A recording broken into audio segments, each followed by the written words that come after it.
سورہ محمد۔ ترجمہ: شروع اللہ کا نام لے کر جو بڑا مہربان نہایت رحم والا ہے۔ جن لوگوں نے کفر کیا اور اوروں کو خدا کے راستے سے روکا، خدا نے ان کے اعمال برباد کر دیے، اور جو ایمان لائے اور نیک عمل کرتے رہے اور جو کتاب محمد صلی اللہ علیہ وآلہ وسلم پر نازل ہوئی اسے مانتے رہے، اور وہ ان کے پروردگار کی طرف سے برحق ہے، ان سے ان کے گناہ دور کر دیے اور ان کی حالت سنوار دی۔ یہ ہبط اعمال اور اصلاح حال اس لیے ہے کہ جن لوگوں نے کفر کیا انہوں نے جھوٹی بات کی پیروی کی، اور جو ایمان لائے وہ اپنے پروردگار کی طرف سے دین حق کے پیچھے چلے۔ اسی طرح خدا لوگوں سے ان کے حالات بیان فرماتے ہیں۔ جب تم کافروں سے بھڑ جاؤ تو ان کی گردنیں اڑا دو، یہاں تک کہ جب ان کو خوب قتل کر چکو تو جو زندہ پکڑے جائیں ان کو مضبوطی سے قید کر لو، پھر اس کے بعد یا تو احسان رکھ کر چھوڑ دینا چاہیے یا کچھ مال لے کر، یہاں تک کہ فریق مقابل لڑائی کے ہتھیار ہاتھ سے رکھ دے۔ یہ حکم یاد رکھو، اور اگر خدا چاہتا تو اور طرح ان سے انتقام لے لیتا، لیکن اس نے چاہا کہ تمہاری آزمائش ایک کو دوسرے سے لڑوا کر کرے، اور جو لوگ خدا کی راہ میں مارے گئے ان کے عملوں کو ہرگز ضائع نہ کرے گا، بلکہ ان کو سیدھے راستے پر چلائے گا اور ان کی حالت درست کر دے گا، اور ان کو بہشت میں جس سے انہیں شناسا کر رکھا ہے داخل کرے گا۔ اے اہل ایمان، اگر تم خدا کی مدد کرو گے تو وہ بھی تمہاری مدد کرے گا اور تم کو ثابت قدم رکھے گا، اور جو کافر ہیں ان کے لیے ہلاکت ہے، اور وہ ان کے اعمال کو برباد کر دے گا۔ یہ اس لیے ہے کہ خدا نے جو چیز نازل فرمائی انہوں نے اس کو ناپسند کیا، تو خدا نے بھی ان کے اعمال اکارت کر دیے۔ کیا انہوں نے ملک میں سیر نہیں کری تاکہ دیکھتے کہ جو لوگ ان سے پہلے تھے ان کا انجام کیسا ہوا؟ خدا نے ان پر تباہی ڈال دی، اور اسی طرح کا عذاب ان کافروں کو ہوگا۔ یہ اس لیے کہ جو مومن ہیں ان کا خدا کارساز ہے، اور کافروں کا کوئی کارساز نہیں۔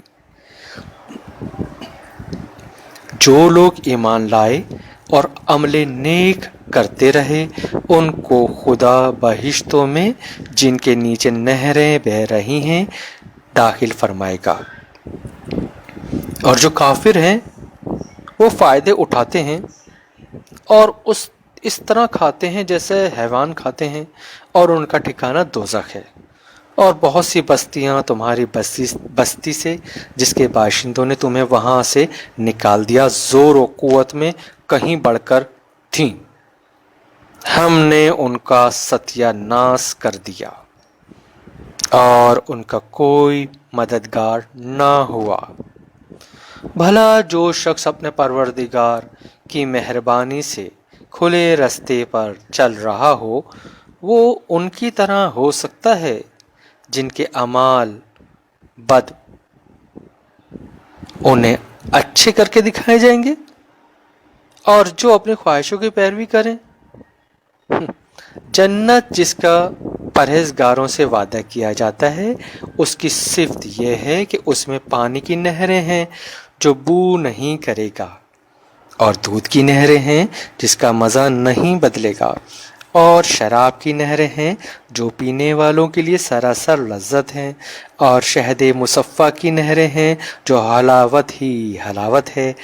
اور وہاں ان کے لیے ہر قسم کے میوے ہیں اور ان کے پروردگار کی طرف سے مغفرت ہے۔ کیا یہ پرہیزگار ان کی طرح ہو سکتے ہیں جو ہمیشہ دوزخ میں رہیں گے اور جن کو کھولتا ہوا پانی پلایا جائے گا تو ان کی انتڑیوں کو کاٹ ڈالے گا؟ اور ان میں بعض ایسے بھی ہیں جو تمہاری طرف کان لگائے یہاں تک کہ سب کچھ سنتے ہیں، لیکن جب تمہارے پاس سے نکل کر چلے جاتے ہیں تو جن لوگوں کو علم دین دیا گیا ہے ان سے کہتے ہیں کہ بھلا انہوں نے ابھی کیا کہا تھا۔ یہی لوگ ہیں جن کے دلوں پر خدا نے مہر لگا رکھی ہے اور وہ اپنی خواہشوں کے پیچھے چل رہے ہیں، اور جو لوگ ہدایت یافتہ ہیں ان کو وہ ہدایت مزید بخشتا ہے اور پرہیزگاری عنایت کرتا ہے۔ اب تو یہ لوگ قیامت ہی کو دیکھ رہے ہیں کہ ناگہاں ان پر واقع ہو، سو اس کی نشانیاں وقوع میں آ چکی ہیں۔ پھر جب وہ ان پر نازل ہوگی اس وقت انہیں نصیحت کہاں مفید ہو سکے گی؟ بس جان رکھو کہ خدا کے سوا کوئی معبود نہیں، اور اپنے گناہوں کی معافی مانگو، اور مومن مردوں اور مومن عورتوں کے لیے بھی، اور خدا تم لوگوں کے چلنے پھرنے اور ٹھہرنے سے واقف ہے۔ اور مومن لوگ کہتے ہیں کہ جہاد کی کوئی صورت کیوں نازل نہیں ہوتی، لیکن جب کوئی صاف معنوں کی صورت نازل ہو اور اس میں جہاد کا بیان ہو تو جن لوگوں کے دلوں میں نفاق کا مرض ہے تم ان کو دیکھو کہ تمہاری طرف اس طرح دیکھنے لگیں جس طرح کسی پر موت کی بے ہوشی طاری ہو رہی ہو، سو ان کے لیے خرابی ہے۔ خوب کام تو فرما برداری اور پسندیدہ بات کہنا ہے، پھر جب جہاد کی بات پختہ ہو گئی تو اگر یہ لوگ خدا سے سچے رہنا چاہتے تو ان کے لیے بہت اچھا ہوتا۔ اے منافقوں، تم سے عجب نہیں کہ اگر تم حاکم ہو جاؤ تو ملک میں خرابی کرنے لگو اور اپنے رشتوں کو توڑ ڈالو۔ یہی لوگ ہیں جن پر خدا نے لعنت کی ہے اور ان کے کانوں کو بہرا اور ان کی آنکھوں کو اندھا کر دیا ہے۔ بھلا یہ لوگ قرآن میں غور نہیں کرتے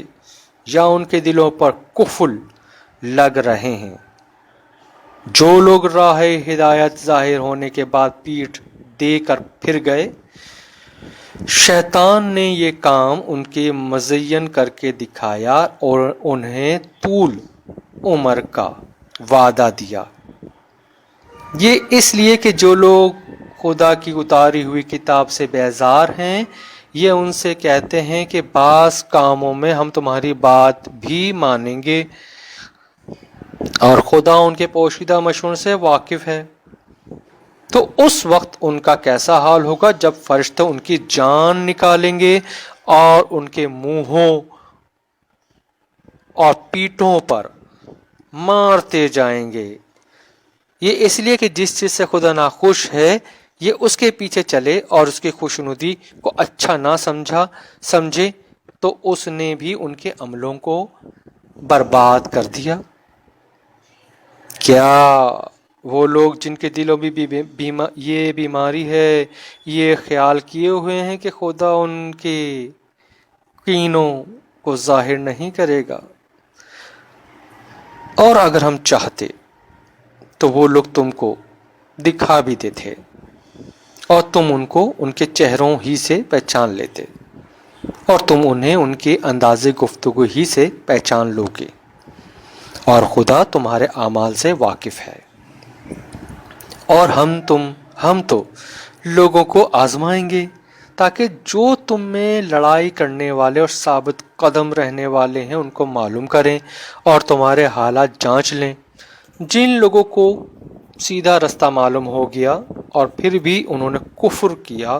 اور لوگوں کو خدا کی راہ سے روکا اور پیغمبر کی مخالفت کی، وہ خدا کا کچھ بھی بگاڑ نہیں سکیں گے، اور خدا ان کا سب کیا کرایا اکارت کر دے گا۔ مومنوں، خدا کا ارشاد مانو اور پیغمبر کی فرما برداری کرو اور اپنے عملوں کو ضائع نہ ہونے دو۔ جو لوگ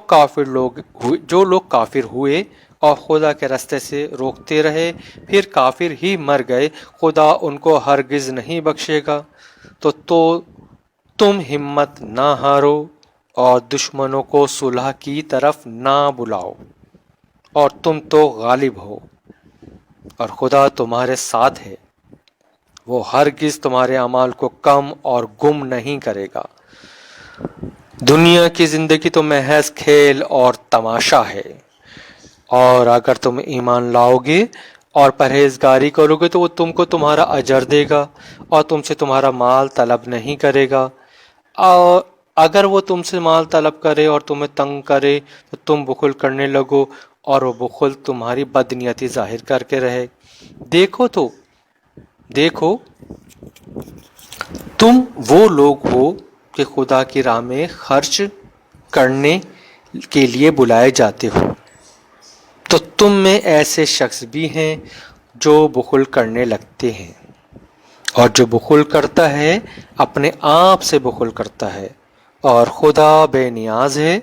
اور تم محتاج۔ اور اگر تم منہ پھیرو گے تو وہ تمہاری جگہ